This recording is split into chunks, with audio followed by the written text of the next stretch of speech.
Good afternoon and welcome to Yeshiva YouTube, Table Enabled, Shulchan Aruch Yomi. Today we're doing Siman Sadi Ches, number 98. Sarich Shia Libo, Shielo Kavana, B'Tfilah, so yes, have Kavana and Tfilah. We've talked a lot about what the Kavana means. Now the Shulchan Aruch will tell you what I told you it's not. Aleph Mitbal Sarich Shia Libo, Perish Amilos, here it is.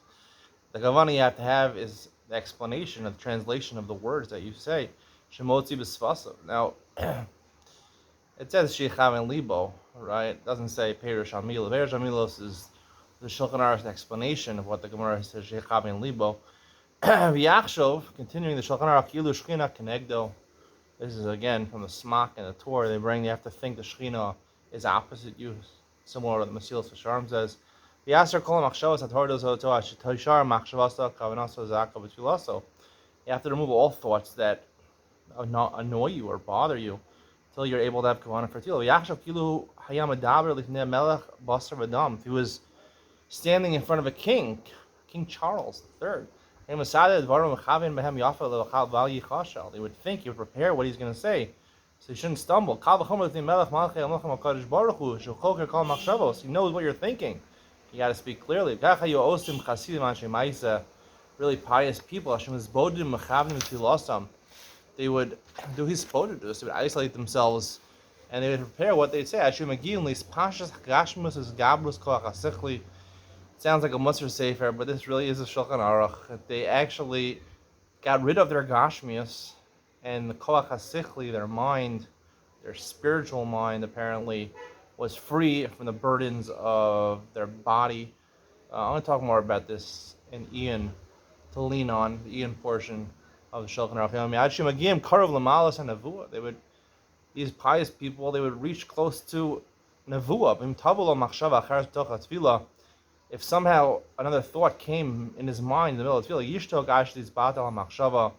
he's silent until machshava goes away, the thought goes away. Now, if you're supposed to think like you're standing in front of a king, imagine you're standing in front of King Charles, you're talking, you're asking him for something, and then, you're thinking about the Premier League, you're thinking about whether Ronaldo will be successful on Manchester. So Manchester United, will he be successful or not? Will he demand a trade? Will he get out of there? You're thinking about that, so you just stop speaking for a minute. If you're really speaking in front of a king, you really should not stop. I wouldn't recommend that. But even if you're thinking about something else, you should think about things which cause you to feel humble and align yourself with your Father in heaven. You shouldn't think about some of my videos, which might be a little entertaining. Don't think about those things. You should think before you're davening how great Hashem is, how lowly man is. Remove all thoughts about earthly pleasures. Also, not only that, this is a big chumrah here. You can't kiss your kids in the shul. They're like Boba Libo Shein Avak Avas Amakom Baruch Hu. This is from Binyamin Zev V'Aguda Kitzad Peich Marvarkin. Don't kiss your kids. Doesn't say this in the Gemara, but it's a roy chumrah to take them on yourself. Maybe should be the halacha. You can't kiss your kids. I know. I read also in the Real Me, the book I do from Musar, Ashkafa.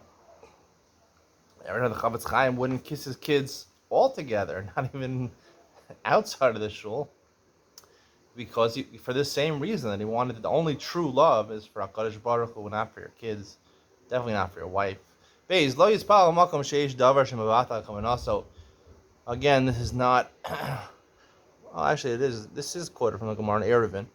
You shouldn't daven in a place where there'll be something which mevatel kavanaso, lo b'shah hamavatelas kavanaso, and not at a time where you're not going to have proper kavana. Actually, einan is hard and basically everything we said up until now in the siman, throw out the window. We can't have kavanah for perish amilos. We know it's so hard for us to have the proper kavanah, so just go on and say the words, even though you probably don't understand what you're saying, or you're not able to focus on what you're saying. Hard to understand if there really is a mitzvah, a chiyuv, you have to think about perish amilos. How can we just waive it nowadays? if you're not accomplishing the mitzvah, this bracha levatala is why even davening. This is really needs explanation. According to what I've been saying, that the purpose of tefillah is not necessarily to focus on pirush hamilos. It's just to get yourself in the right direction. There are topics that should come to your mind in order to know what you want, how you want to approach life, and how to use your strengths and talents in the best way. So the question falls away. Gimel yispal derech tachanunim. It does say in the Gemara on Chavtes and Brachos, you should daven in a way of supplication. Karash mavakesh pesach menachas, like a poor person who's coming to a rich person's door and he's asking for tzedakah. It shouldn't be keva, right? It says you shouldn't make tefillah so keva. It shouldn't be something kavur or something that you always do, and it's something which is hard on you. It's cumbersome. You don't want to engage in tefillah and you want to get rid of it. No, it should be something that most poor people don't want to go knocking on rich people's doors for money. But at least when you're doing it, you should appear present. You should be present. You should be into what you're saying. Tefillah, the Gemara says, it's compared to a korban. We learned out from three tefillos from the korban. That's one of the makoros. Therefore, you should have kavanah like a korban. Right? Pigul, you're not supposed to have other thoughts. They could ruin your korban if you think to eat the korban chutz mizmano, chutz mimkomo. Just like by kachim, you have the wrong kavanah when you shech the animal. It ruins it. You should also be standing. A Kohen has to be standing to the avodah. Right? Every mishmar of the kohanim was given their own place, right, to put their animal and the shechter. Nothing should interpose between him and the wall. Do me the korban. When you're holding, a Kohen is holding a kli in the base of Mikdash, and Kabal Adam, he can't wear gloves. Something can interpose between his skin and the kli. You should have nice clothes for davening. Well, big day kahuna. The kohanim had special clothes. No one could afford to pay for such nice clothes. That's why people wear these old jackets that have been worn for 10 years. They have rips in them. I'm telling you, literally, I've seen people wearing jackets, these old black jackets. I don't know, they're part of a suit or they were a separate sports jacket by itself. I literally saw someone who had a rip in the underarm over here. And wearing this for davening. I mean, it's supposed to be in front of a king. I don't think you should dress like that. Vazvez alza. At least wear your suit for Shabbos. I don't know. If you can't afford a whole new wardrobe, at least wear new pants. I haven't seen that one yet. The Haredi system hasn't, the yeshivish world has not embraced wearing new pants. I guess pants are more expensive than a shirt, maybe. Depends what type of shirt you buy. If you buy a Charles T. Ritt, maybe your pants are more expensive. If you buy a Brooks Brothers shirt, maybe your pants are less expensive. My pants, I buy Hager pants. I buy them about $45 on Amazon. $45 is cheaper than my Brooks Brothers shirts, were about double about that.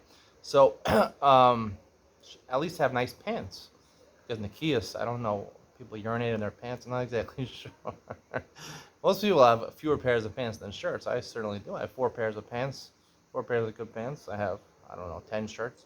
Not all Brooks Brothers, but hey, Al Yachshov Roy Hushiyasa Kosh Baruch Hu Bakashasi Kevan Shkivanti B'Tfilasa. You shouldn't think, right? The Gemara says you shouldn't be told B'Tfilasa. You shouldn't assume because you daven, I'm such a righteous person, I'm going to do what I ask. If you do think like that, it forces Hashem to think about your averu. Because then Hashem and the ministering angels think, oh, this guy's so sure. Are you so sure? Look at the rest of your deeds. You don't deserve anything. You should daven and hope that Hashem in His infinite mercy will help you. I'm a poor person coming to ask in front of the King of Kings. The only way that I'm going to get answered is because HaKadosh Baruch Hu is infinitely merciful. And that is the proper machshava to have when you're davening. And if you think that, then He'll give it to you out of His chesed. Or it will just happen because the whole world is preordained. The only thing you can control are your decision making. Or you could say that. That's my thought. Stay tuned for Ian to lean on, where we discuss some of the musar of this Simon over here. He talks about separating your mind from your body. I'll talk about that, a little metaphysical existence, the matrix. Dive into that a little bit. Ian to lean on coming up next.